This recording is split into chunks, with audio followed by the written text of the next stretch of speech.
Hello guys and welcome to C tutorials by get it clear.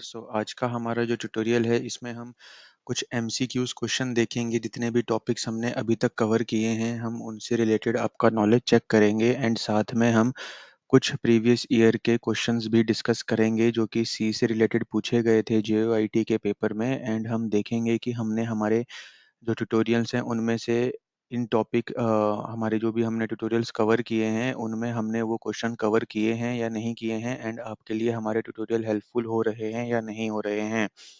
So guys quickly हम आगे बढ़ेंगे and आज हम आपके लिए पार्ट 1 लेके आए हैं। इसके बाद हम अगले पार्ट्स भी लेके आएंगे जिसमें हम आपके साथ बहुत सारे एमसीक्यूज डिस्कस करेंगे एंड हम उनको सॉल्व करेंगे, आपको आंसर्स भी बताएंगे एंड साथ में हमारे ट्यूटोरियल्स जो पैरेलली पब्लिश हो रहे हैं आप उनके थ्रू भी अपना नॉलेज बढ़ा सकते हैं एंड देन बाद में आके इन एमसीक्यूज की हेल्प से अपना नॉलेज चेक कर सकते हैं। सो गाइज हमारा पहला क्वेश्चन है which of the following is true for the variable names in C. इनमें से कौन सा ऑप्शन आपके वेरिएबल से रिलेटेड जो भी हमने रूल्स आपको बताए थे उसके हिसाब से सही है। So guys they can contain alpha numeric character as well as special character. So guys आपको पता है वो सिर्फ अंडरस्कोर रख सकता है, सब स्पेशल कैरेक्टर्स नहीं। It is not an error to declare a variable to be one of the keyword like go to static. So guys हमने ये भी डिस्कस किया हुआ है हमारे दो ट्यूटोरियल में variable and keyword and identifier के कि हम एग्जिस्टिंग कीवर्ड्स को अपने वेरिएबल नेम के जैसे यूज नहीं कर सकते हैं। Variable name can not start with a digit, yes this is the valid point. Then the variable can be of any length. So guys ये हमने आपको कीवर्ड एंड आइडेंटिफायर के सेशन में बताया था कि हमारा वेरिएबल जो है वो मैक्सिमम 32 कैरेक्टर लेंथ का ही होना चाहिए, उससे ज़्यादा नहीं होना चाहिए, उससे ज़्यादा सी आपको अलाउ नहीं करता है। सो गाइज ये रहा आंसर एंड उसका explanation according to the syntax for C variable name it can not start with a digit. इसलिए हमने जो सी पॉइंट था वो हमारे सही रूल्स को डिस्क्राइब करता है, इसलिए हमारा आंसर होगा सी।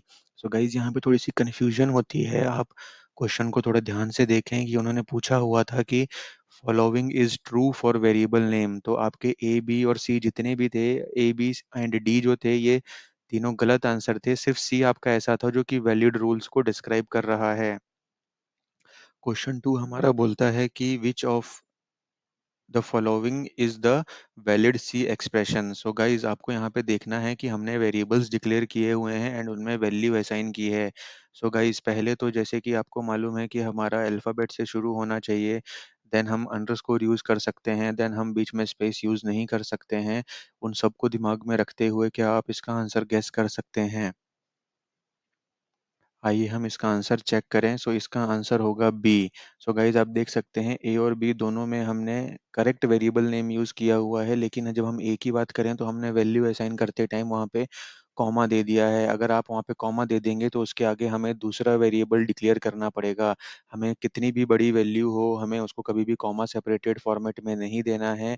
यहाँ पे हम बैंक में कोई इनपुट नहीं दे रहे हैं, हम अपने कोड को बता रहे हैं कि दिस इज द वैल्यू। तो वो चाहे 1 लाख हो 10 करोड़ हो, आपको विदाउट कॉमा स्पेसेस ही वहाँ पे उसको डालना है। एंड हमारा सी और डी तो गाइज आपको पता है कि यहाँ पे स्पेस यूज कर लिया है तो ये इनवैलिड वेरिएबल नेम हो गया है। एंड हमारा जो ऑप्शन डी है यहाँ पे इन्होंने स्पेशल कैरेक्टर डॉलर का यूज कर लिया है जो कि हमारा इनवैलिड हो जाता है। सो हमारा क्वेश्चन नंबर 3 है the elements share the same memory location which has size equivalent to the size of the largest size element of the union। So guys यहाँ पे ये यूनियन डेटा टाइप की बात कर रहा है एंड आपको ये पूछ रहा है कि जो यूनियन के एलिमेंट्स होते हैं वो एक ही मेमोरी लोकेशन को शेयर करते हैं और उस मेमोरी लोकेशन का जो साइज होता है क्या वो लार्जेस्ट एलिमेंट का जो साइज होता है उस यूनियन के अंदर उसके इक्विवेलेंट होता है। सो गाइज इसका आंसर क्या आप याद कर सकते हैं? हमने यूनियन डेटा टाइप भी हमारे प्रीवियस ट्यूटोरियल्स में कवर किया हुआ है। सो गाइज यस इसका आंसर है ट्रू। आपको जैसे पता होना चाहिए कि यूनियन डेटा टाइप को हम कुछ इस तरीके से डिफाइन करते हैं, यूनियन एंड आगे हमारा यूजर डिफाइंड नेम जो भी होता है, देन करली ब्रेसेस के अंदर हम बहुत सारे वेरिएबल को अलग अलग डेटा टाइप के डिक्लेयर कर सकते हैं। लेकिन इसमें आपको ध्यान देने वाली बात यही होती है कि only one member can contain value at a given time. So guys आपको पता होना चाहिए कि एक ही वैल्यू हमें एक ही एलिमेंट हमेशा वैल्यू स्टोर करके रख सकता है एंड वो जो मैक्सिमम वैल्यू उस एलिमेंट के अंदर स्टोर होगी उसी के इक्विवेलेंट साइज का हमारे यूनियन का साइज होता है एक्चुअल सी के कंपाइलर के अंदर जब हमारा प्रोग्राम एग्जीक्यूट हो रहा होगा। सो गाइज अगले क्वेश्चन की तरफ बढ़ते हैं। What will be the output of the following C code. So guys ये जो आउटपुट पहचानने वाले क्वेश्चन होते हैं ये बहुत ज़्यादा इंपॉर्टेंट होते हैं। यहीं पे आपका एक्चुअल नॉलेज टेस्ट होता है किसी भी प्रोग्रामिंग लैंग्वेज से रिलेटेड। सो गाइज कोड क्या कहता है, हमने एक फ्लोट टाइप का वेरिएबल लिया हुआ है f1 इक्वल्स टू 0.1 एंड हम इफ के अंदर चेक कर रहे हैं if f1 equals to 0.1 print F, अगर वो इक्वल हो जाता है तो इक्वल प्रिंट कर दो, एल्स नॉट इक्वल प्रिंट कर दो। सो गाइज क्या आप इसका आंसर गैस कर सकते हैं? गाइज इसका आंसर है नॉट इक्वल। नॉट इक्वल क्यों होता है गाइज? क्योंकि हमारे डेटाबेस टाइप्स के ट्यूटोरियल में हमने ये चीज़ कवर की हुई है कि जब भी हमारा डिफ़ॉल्ट अगर आप डेसिमल लेते हैं तो वो एक्चुअल में डबल वैल्यू कंसीडर की जाती है बाय डिफ़ॉल्ट। डबल इसलिए कंसीडर किया जाता है क्योंकि डबल जो है वो एक्चुअल में ज़्यादा डेसिमल प्लेसेस तक आपकी करेक्ट वैल्यू स्टोर करके रख लेता है, इसलिए सी जो है उसका जो कंपाइलर है वो हमेशा डबल को प्रेफरेंस देता है, फ्लोट को नहीं। तो आपको अगर फ्लोट यहाँ पे अगर आपको ये आपने जो लाइन फर्स्ट में एफ वन इक्वल्स टू 0.1 लिया है वो फ्लोट तो कंसीडर हो जाता है, लेकिन जो अगली लाइन के अंदर इफ के अंदर आपने 0.1 लिया हुआ है ये फ्लोट कंसीडर नहीं होगा, इसलिए आपका आंसर इसका नॉट इक्वल्स टू आना चाहिए। गाइज उसी क्वेश्चन को हमने थोड़ा सा ट्विस्ट कर दिया है। अभी अभी आपका कोड जो है वही सेम कोड है, उसमें हमने थोड़ा सा चेंज किया हुआ है। इफ की लाइन में हमने यहाँ पे F1 इक्वल्स टू 0.1 F ले लिया है। सो गाइज यहाँ पे जो पहली लाइन में हमने F1 इक्वल्स टू 0.1 लिया था ये तो चलो कंपाइलर को पता चल गया कि मेरा फ्लोट टाइप की वैल्यू है, लेकिन जब हम इफ के अंदर उसको कंपेयर कर रहे थे 0.1 से तो हमें यहाँ पे 0.1 को बताना पड़ेगा कि ये जो है मेरा ये फ्लोट टाइप का 0.1 है एंड इसके बाद इसको कंपेयर करो F1 के साथ। सो गाइज क्या अब आप इसका आउटपुट गेस कर सकते हैं? तो आई थिंक इस बार आप सब लोग करेक्ट आउटपुट गेस करेंगे जो कि हमारा ए है। एंड जैसा कि मैंने ऑलरेडी आपको एक्सप्लेन किया है कि 0.1 आप बताते ही यहाँ पे कंपाइलर को पता चल जाएगा कि ये जो 0.1 जो कंडीशन के अंदर मेरे राइट हैंड साइड पे वैल्यू है ये फ्लोट टाइप की मुझे कंसीडर करनी है, ना कि मेरे डबल टाइप की। सो गाइज हमारा अगला क्वेश्चन है the format identifier percentage I is also used for blank data type. So guys यहाँ पे आपको फिल इन द ब्लैंक करना है एंड आपको आइडेंटिफाई करना है कि ये परसेंटेज आई जो है ये किस टाइप के डेटा को प्रिंट करने के लिए यूज होता है। अगर आपने हमारा फॉर्मेट स्पेसिफायर्स पढ़े होते तो आपको पता है कि फॉर्मेट आइडेंटिफायर या फॉर्मेट स्पेसिफायर किसे कहते हैं एंड इनका ज़रूरत क्या होता है। सो गाइज हमने पहले भी देखा हुआ है कि इससे सिमिलर हमारा एक और डेटा टाइप होता है जो कि परसेंटेज डी होता है। चलिए ये आपको मैंने हिंट दे दिया है कि आप इसको भी गेस कर सकते हैं। सो गाइज यस इसका सही आंसर है इंटीजर। सो गाइज यहाँ पे आपको बहुत जगह पे ये परसेंटेज आई यूज़ किया हुआ नहीं मिलेगा, ना ही आपको ट्यूटोरियल्स में मिलेगा, लेकिन आप यहाँ से गेस कर सकते हैं कि आपके ऑप्शंस में यहाँ पे नन ऑफ द अबव का ऑप्शन भी नहीं दिया गया है। इसका मतलब है ये कुछ वैलिड टाइप का होगा एंड परसेंटेज आई से आप थोड़ा सा गेस कर सकते हैं कि ये किससे रिलेट हो रहा है। एंड अगर आपको आंसर नहीं भी पता है तब भी आप इसको गेस अटेम्प्ट मार सकते हैं। तो गाइज यहाँ पे आप देखें कि परसेंटेज डी जो कि इंटीजर से कहीं दूर दूर तक भी मेल नहीं खाता है, वो हम बहुत ज़्यादा वाइडली यूज़ करते हैं। देन अगर आप चाहें तो उसकी जगह पे परसेंटेज आई भी यूज़ कर सकते हैं इस किसी भी पर्टिकुलर इंटीजर को फॉर्मेटेड आउटपुट के फॉर्म में दिखाने के लिए।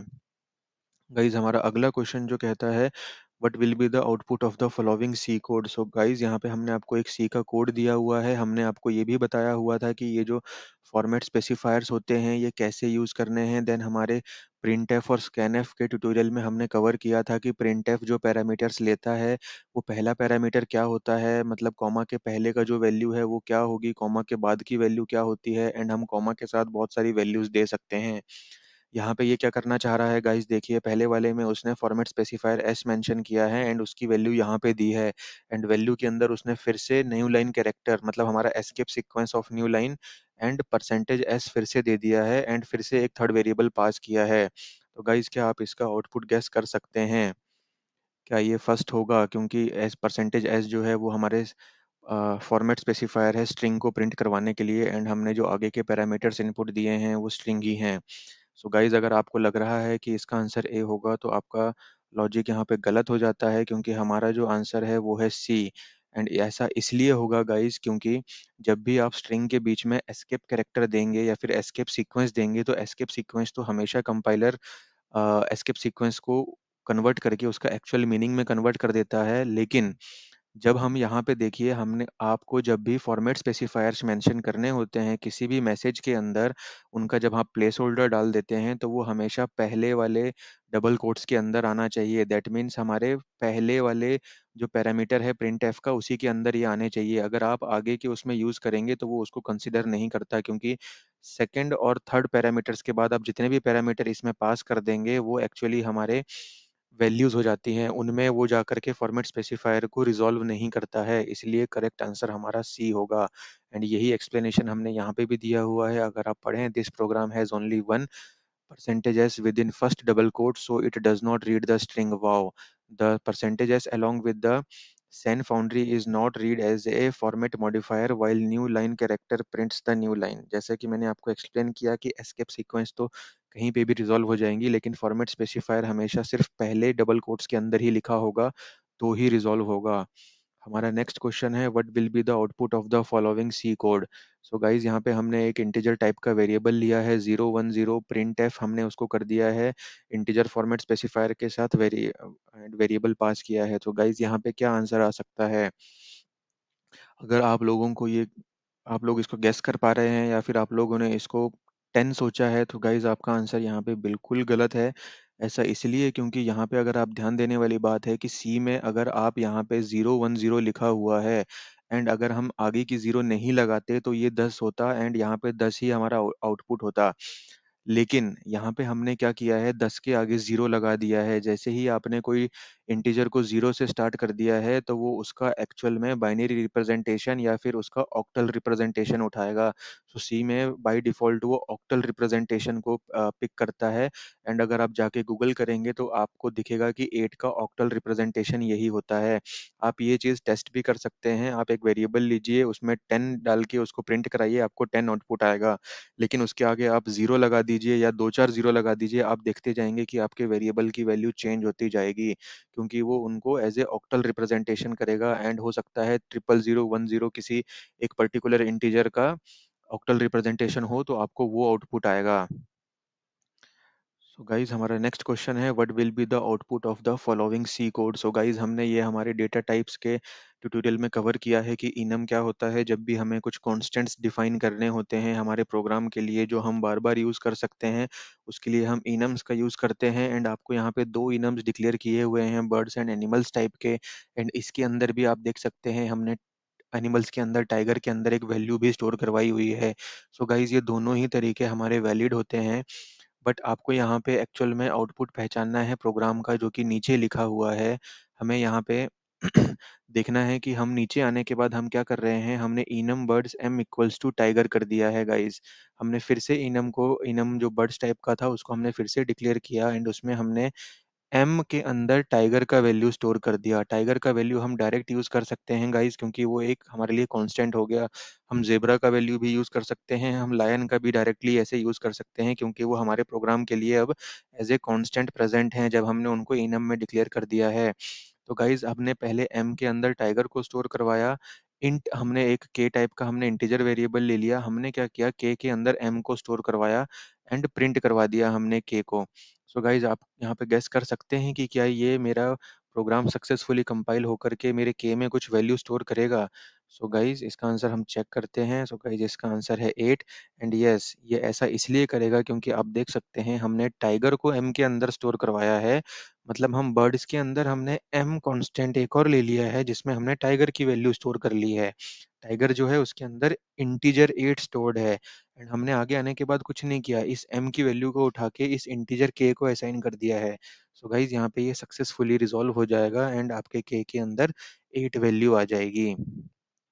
हमारा अगला क्वेश्चन है which keyword is used to prevent any changes in the variable within a C. So guys आपको पता होना चाहिए, जब हमने टाइप्स ऑफ वेरिएबल का ट्यूटोरियल आपके लिए लाया था उसमें हमने डिफरेंट टाइप ऑफ वेरिएबल्स आपको एक्सप्लेन किए थे। उसमें से हमने एक कांस्टेंट टाइप का वेरिएबल भी आपको बताया था। सो गाइज अगर आपने वो ट्यूटोरियल देखा होता तो यस आपको इस क्वेश्चन का आंसर पता चल जाता कि हमारे सी में हम इम्यूटेबल, म्यूटेबल या फिर वोलेटाइल कीवर्ड्स का यूज़ करके किसी भी वेरिएबल को रेस्ट्रिक्ट नहीं करते हैं।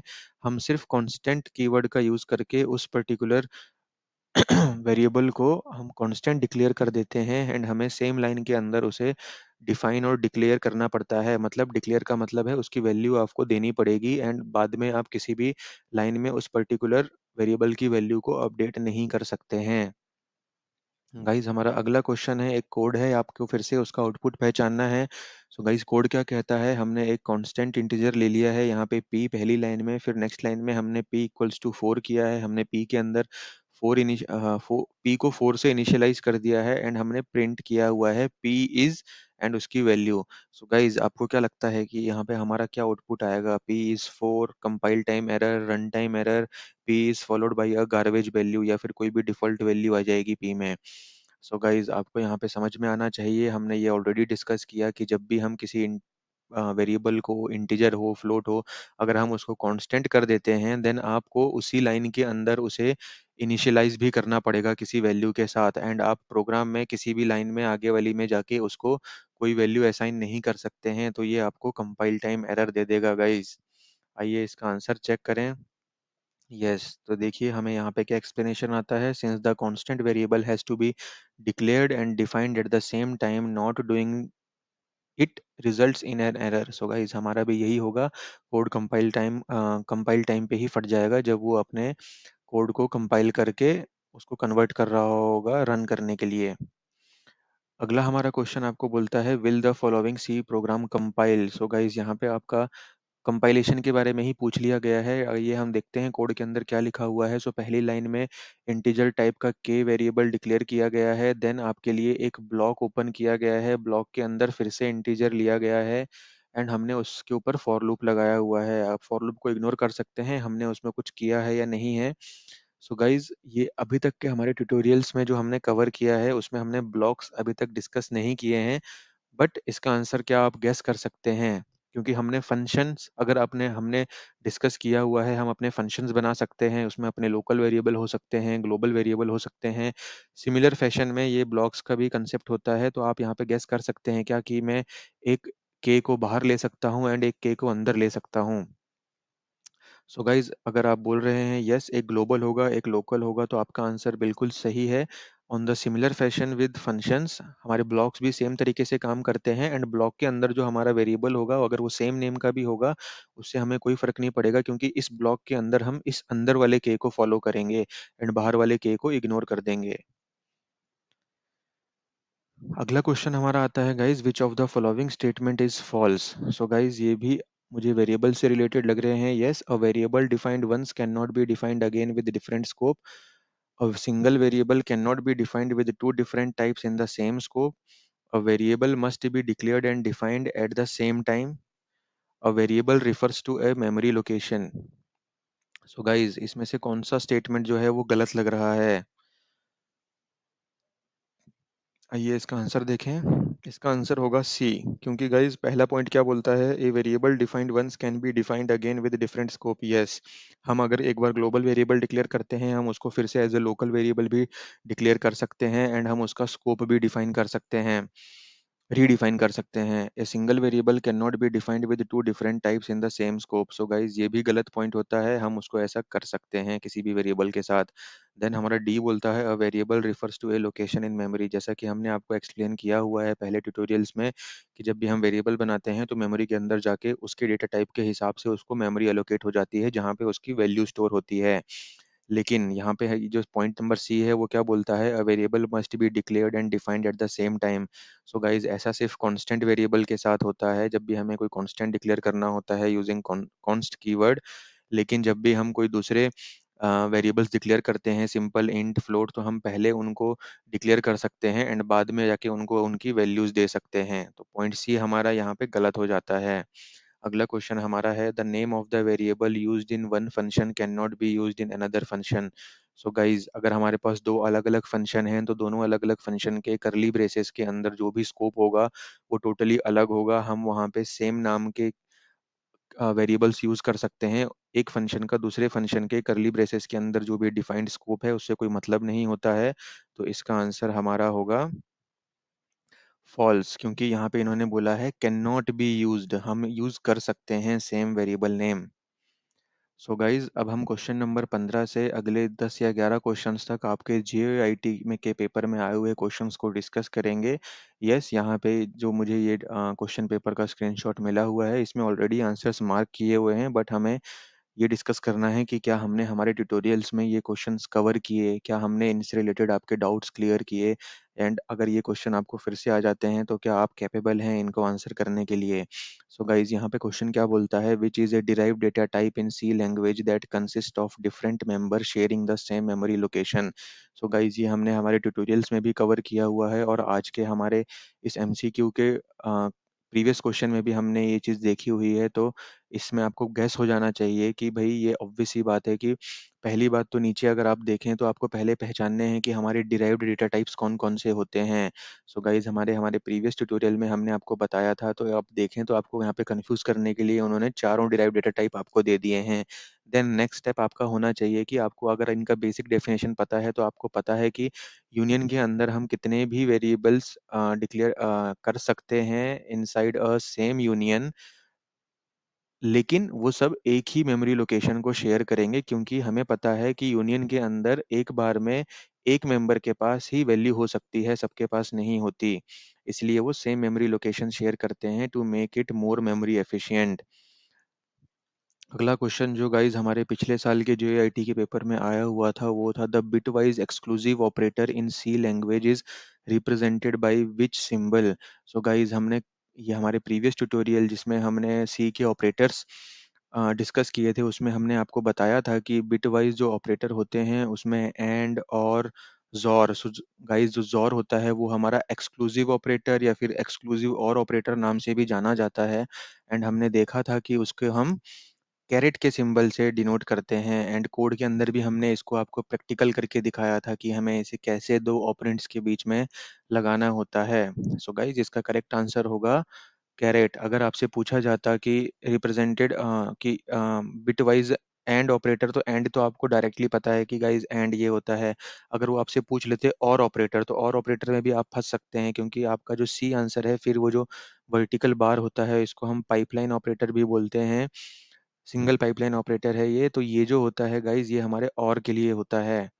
एंड डॉलर जो होता है गाइज हमारा, हमने डॉलर डिस्कस नहीं किया हुआ था। सो गाइज अगला क्वेश्चन जो है हमारा वो है, what is the format specifier used in scan F two read a single character from the standard input. So guys अगर आपने हमारा प्रिंट एफ और स्कैन एफ का ट्यूटोरियल देखा होता, जो हमारा छोटा सा ही ट्यूटोरियल था लेकिन वो बहुत इंपॉर्टेंट हो जाता है। ये देखिए आपका डायरेक्ट क्वेश्चन उससे बन गया था, एंड देन हमने आपके लिए एक फॉर्मेट स्पेसिफायर का भी डेडिकेटेड ट्यूटोरियल लेके आए थे। आप देखें इसके अंदर तो हमने आपको बताया हुआ था स्कैन एफ जो होता है वो दो पैरामीटर लेता है, format string and argument list. Format string के अंदर ही हम फॉर्मेट स्पेसिफायर डिक्लेयर करते हैं, ताकि वो आर्गुमेंट लिस्ट जो है उसको करेक्ट फॉर्मेट स्पेसिफायर से रिजॉल्व करके आपको आउटपुट दे सके या फिर इनपुट ले सके। यहाँ पे स्कैनफ की बात हो रही है, तो हम सिस्टम को इनपुट देते हैं। तो हमें यहाँ पे हमने आपको दिखाया था गाइज, जो स्क्रीनशॉट में आपको नीचे दिखा रहा हूँ इन क्वेश्चंस के, ये हमारे प्रीवियस ट्यूटोरियल्स के कंटेंट से हैं। मैंने वहाँ से स्क्रीनशॉट लेके यहाँ पे डाला हुआ है। हमने वहाँ पे डिस्कस किया था कि कैरेक्टर के लिए आपको परसेंटेज सी, फ्लोट के लिए आपको परसेंटेज एफ, इंटीजर के लिए आपको परसेंटेज डी या फिर परसेंटेज आई भी आप यूज कर सकते हैं, स्ट्रिंग के लिए आपको परसेंटेज एस। तो अगर आपने ये ट्यूटोरियल देखा होता और ये क्वेश्चन आपके पास आता तो आप इसको सक्सेसफुली आंसर कर पाते। हमारा अगला क्वेश्चन जो है गाइज वो है, which of the following standard library function is used in C language for formatted output. So guys यहाँ पे अगर आप देखें तो आपको पता होना चाहिए हमारे प्रीवियस ट्यूटोरियल के हिसाब से, और हमने अभी तक जितने भी प्रैक्टिकल सेशन देखे हैं, कि हम आउटपुट प्रिंट करने के लिए हमारा कौन सा फंक्शन यूज़ करते हैं। तो इसमें तो ज़्यादा टाइम नहीं लगना चाहिए, ये हमारा होता है प्रिंट एफ। ये देखिए गाइस नीचे स्क्रीनशॉट मैंने हमारे प्रीवियस ट्यूटोरियल से डाला हुआ है, जिसमें हमने प्रिंट एफ के बारे में आपको डिटेल में समझाया था। देन हमारा क्वेश्चन नंबर 19 आता है, C in C language all the character string terminate with which character. So guys ये एक बहुत ही कंसेप्चुअल क्वेश्चन बन जाता है, एंड हो सकता है कि आपने सी के बारे में पढ़ा हो लेकिन इसके बारे में आपने कभी ना सुना हो। लेकिन हमने जो हमारे ट्यूटोरियल्स आपके लिए अभी तक पब्लिश किए हैं बेसिक टॉपिक्स ऑफ सी से रिलेटेड, जिसमें हमने सी के data types, variable, format specifiers, escape sequences, comments, printf, scanf, and ये सब हमने ट्यूटोरियल्स अभी तक आपके लिए पब्लिश कर दिए हैं एंड ये सब कंटेंट हम लोग एनसीईआरटी बुक्स को फॉलो करते हुए ही कर रहे हैं। हम प्योरली एनसीईआरटी का ही सिलेबस नहीं बता रहे हैं, क्योंकि हम यहाँ पे स्कूल से लेकर के कॉम्पिटिटिव एग्जाम तक का पूरा सिलेबस कवर करते हैं गाइस। तो हमने हमारे फॉर्मेट स्पेसिफायर और एस्केप सीक्वेंसेस के ट्यूटोरियल में आपको इसके बारे में बताया हुआ था। अगर आपको पता हो कि हमारा जो ये कैरेक्टर स्ट्रिंग टर्मिनेशन के लिए जो हम कैरेक्टर यूज करते हैं, इसको हम नल कैरेक्टर भी बोलते हैं गाइस। और ये नल कैरेक्टर जो मैंने आपको नीचे स्क्रीनशॉट दिख रहा है, ये हमारे प्रीवियस ट्यूटोरियल से ही कॉपी किया हुआ है। यहाँ पे हमने आपको एक प्रोग्राम की हेल्प से बताया हुआ था कि आपको कैसे स्ट्रिंग खत्म हो गई है ये कंपाइलर को बताना है और आपको कैसे ये नल कैरेक्टर यूज करना है। सो गाइस, इसका सही आंसर होता \0, जो कि हमारा एक एस्केप सीक्वेंस बन जाता है। एस्केप सीक्वेंस का हमारा ट्यूटोरियल एंड फॉर्मेट स्पेसिफायर का एक साथ ही हमने रिलीज किया था। सो गाइस, क्वेश्चन नंबर 20 हम देखते हैं। इसमें ये क्या बोल रहा है, आपको आउटपुट पहचानना है गाइस। आपको कोड यहाँ पे दिया हुआ है 3 लाइन का, जिसमें a equals to 5 and b की कोई वैल्यू नहीं है। नेक्स्ट लाइन में b equals to plus plus a plus 7/2 किया हुआ है गाइस। तो यहाँ पे आप देख सकते हैं, यहाँ पे a के ऊपर प्रीफिक्स इंक्रीमेंट ऑपरेटर लगा हुआ है।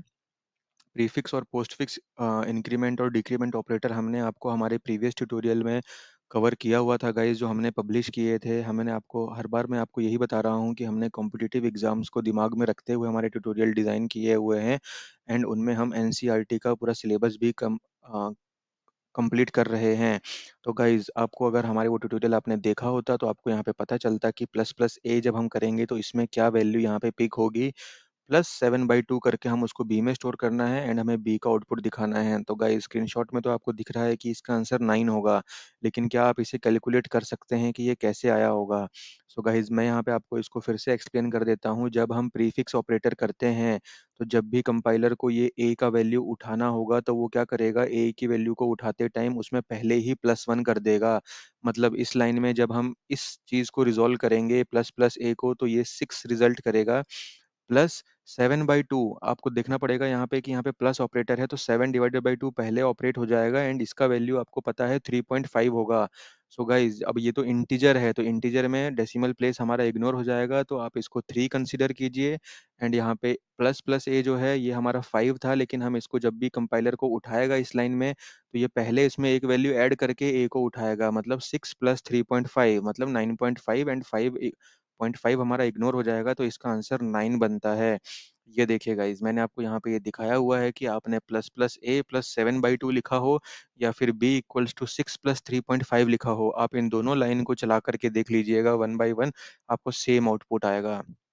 सो गाइज, मैं आपको यहाँ पे रिक्वेस्ट करता हूँ कि आप हमारे चैनल को सब्सक्राइब कीजिए और हमारे सी से रिलेटेड और कंप्यूटर से रिलेटेड पूरे ट्यूटोरियल देखिए, ये आपके लिए बहुत हेल्पफुल होने वाले हैं। क्वेश्चन नंबर 21 की अगर हम बात करें, तो what will be the output produced by the following code segment in a C program. So guys, ये भी पिछले साल का ही क्वेश्चन है। इसके प्रीवियस वाला आउटपुट वाला क्वेश्चन भी पिछले साल के जीओआईटी के ही पेपर का था। मैं ये नहीं बोलता हूँ कि आपको सेम क्वेश्चन या सिमिलर क्वेश्चन आ जाएंगे, बट अगर थोड़े से भी मिलते-जुलते क्वेश्चन या फिर अगर आपके कॉन्सेप्ट्स क्लियर हुए किसी भी टॉपिक से, तो ये आप बहुत ईज़िली कर सकते हैं। आइए हम इसमें देखते हैं कि क्या किया हुआ है। Int a equals to 7, b equals to 8, printf %d जो कि हमारा फॉर्मेट स्पेसिफायर है इंटीजर के लिए, एंड हमने a एंड b किया हुआ है गाइस। तो गाइस, ये आपको पता होना चाहिए कि ये बिटवाइज़ का एंड ऑपरेटर है। एंड बिटवाइज़ एंड ऑपरेटर कैसे ऑपरेट करता है, ये बाइनरी रिप्रेजेंटेशन पे काम करेगा आपकी 7 और 8 पे, क्योंकि ये बिट लेवल पे कंप्यूटिंग होगी इस पर्टिकुलर एक्सप्रेशन की। सो गाइस, इसका आंसर 0 कैसे आया, क्या आप ये जानना चाहते हैं? तो ये देखिए इसका एक्सप्लेनेशन। अगर हम 8 को बाइनरी फॉर्मेट में कन्वर्ट कर दें, तो वो बनता है 1000 एंड जब आप 7 को बाइनरी फॉर्मेट में कन्वर्ट करते हैं, तो वो बनता है 1111 एंड उसके आगे आपको 0 अपेंड करना इसलिए ज़रूरी था क्योंकि हमें उससे वो कंपेयर करना है। इसके आगे आप कितनी भी 0 लगा दीजिए, उससे कोई फ़र्क नहीं पड़ेगा। 1 0 2 0 3 0 वो 111, दैट मीन्स वो आपको 7 ही कन्वर्ट करके देगा जब आप उसको बाइनरी टू डेसिमल वापस कन्वर्ट कर देंगे। सो गाइस, यहाँ पे जब हमें पता है कि हमने एंड ऑपरेटर यूज़ किया हुआ है, तो ये भी हमने हमारे बिटवाइज ऑपरेटर के ट्यूटोरियल में कवर किया हुआ है कि एंड में क्या करेगा कि वो जब इन एक एक वैल्यू को कंपेयर करता जाएगा उसकी नीचे वाली वैल्यू से, अगर उसको एक भी जीरो मिलता है तो वो जीरो लिख देगा। तो गाइस देखिए, जीरो वन का क्या होगा, जीरो, जीरो वन का फिर से जीरो, जीरो वन का फिर से जीरो, वन जीरो का फिर से जीरो, जो कि हमारा कंप्यूट होकर के जीरो आएगा। तो आप इसको प्रोग्राम को चला के भी देख सकते हैं, आपको इसका आउटपुट जीरो ही आएगा। गाइज हमारा अगला क्वेश्चन था, in C language all the preprocessor directive begin with which character. So guys ये हमको, अगर आपको याद होगा कि हमने सी के कंपाइलेशन प्रोसेस जिस ट्यूटोरियल में एक्सप्लेन की थी, हमने आपको बहुत डिटेल्ड स्टेप्स समझाए थे कि एक्चुअल में जब सी की कंपाइलेशन प्रोसेस चलती है उसमें क्या क्या स्टेप्स होते हैं। उसमें सबसे पहला जो स्टेप होता है गाइज वो प्री प्रोसेसर का ही होता है, और आपको पता होना चाहिए कि प्री प्रोसेसर हमारा क्या करता है।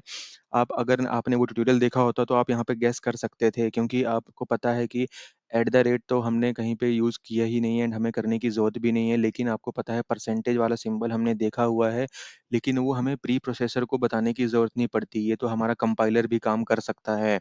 एंड देन आपको पता है एंड ऑपरेटर, तो एंड ऑपरेटर भी बिटवाइज ऑपरेटर है जो कि हमारा सी का कंपाइलर ही काम करेगा। सो गाइज यहाँ पे बचता है हैश।